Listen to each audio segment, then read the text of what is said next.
magsalita. Sa'yo sabi malas ka. Nasa na kayo yung mga nagsasabi swerte ako, kayo malas. Tirahin mo. Ano? Mga kangkong. Ano mga kangkong? Iyak! Salamat din po ako sa kanya kasi nandito siya. Mama sa amin. At sa buong team namin, sir. Salamat po ako. Yun po. Ito yung swerte namin. Swerte ito.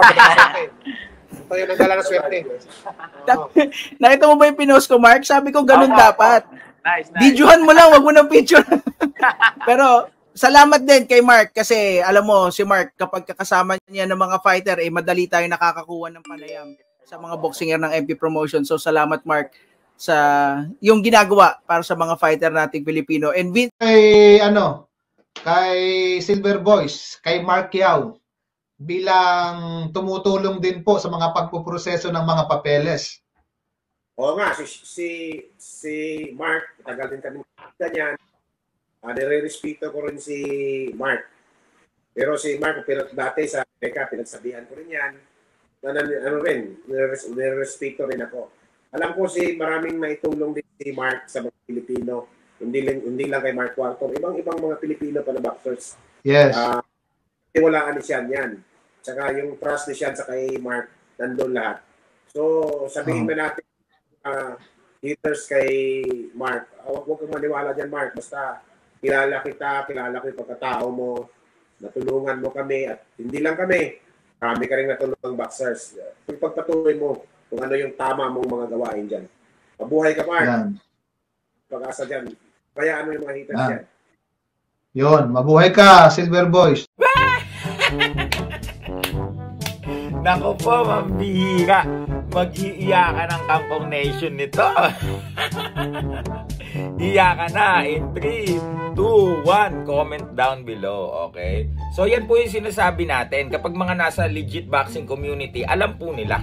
Alright, hindi po sa tayo po ay inihipan yung trompeta sa atin pong harapan o binubuhat ang ating sariling upuan. Hindi po ganon. Alam po nila ng mga nasa boxing industry ano po ang ating bahagi sa boxing community, specifically yung mga boxers under MP, Viva and Knuckleheads, mga idol. Ganun po sila, alam po nila, nakikita nyo po yung, narinig nyo po yung sinabi ni Coach Nonoy Neri, malayo po sa sinasabi ng mga detractors namin, ng mga haters namin.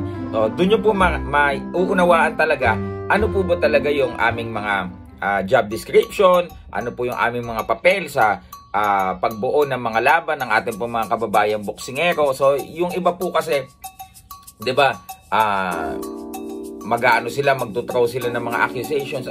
Nandiyan ka kasi ganito, nandiyan ka kasi ganyan. Hindi po.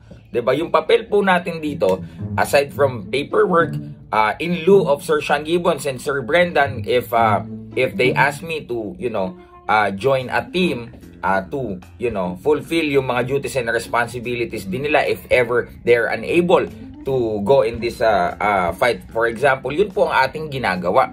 So, syempre, mas malaki pa din yung sa paperworks, paggawa ng mga, halimbawa yung sa visa, yan, napaka-importante yan kasi hindi naman makakalaban lalo na sa Amerika nang walang visa.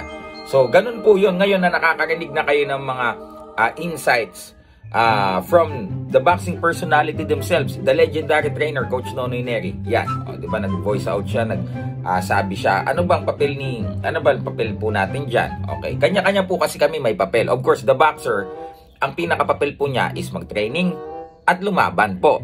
Ang trainer ay mag-train ng kanyang boxer. Ang manager, i-manage po ang karera ng kanyang boxer. Ang promoter, maghanap ng laban para ma-promote ka. Kami naman po yung mga nandito po sa likod ng camera ay yung mga nagtatrabaho, yung mga paperworks, naglalakad para po magkaroon ng mga ganitong malalaking laban. So I know mga kaibigan, marami na pong nagiiyakan. It's okay.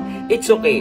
It's understood mga kaibigan kasi, di ba, yung iba dyan, di ba, Otol, bakit trainer ang kalaban ni Otol? Bakit semi-retired? Diyan po natin makikita na kailangan po, again hindi lang po kailangan na magaling ang boxer. Kailangan din po magaling ang handler. Ayan Tsaka, let's clear this all of the yung mga rumors and all of the yung mga hype na ganyan. Sa amin po, if ang nagawa ng kung sino man, kahit pa po yan yung mga kalaban po natin, if ang nagawa nila is commendable o marapat lamang na purihin, halimbawa, o naggawa ng gym para sa mga kabataan, ox po yun, good po yun. Nothing against that, very good. O bumili halimbawa ng sasakyan para tulong sa kung ano man, sa transportasyon, goods yun. Saan po kami against? Against lang po kami sa fake news. O mag-a-announce ng ganito, hindi naman totoo. O kagaya nung fake doctor, mag-a-announce na kalaban daw si Fulton, hindi niya alam, hawak pala ni Sir siya, napahiya o pinaasa yung tao. Doon po kami galit. Doon po kami kailangan umalma. Pero po doon sa mga issue na uy, naggawa siya ng ganito, uy, nagpa-feeding program, uy, nagpalaro para sa mga kabataan, goods po yan. Goods po yan sa amin. Yan, sa akin po, I will commend that, very good. Okay? Saan po kami galit, uulitin ko. Doon po sa mga maling ginagawa. Alright? Silver Voice TV, ang saya ng gising ko. Woohoo!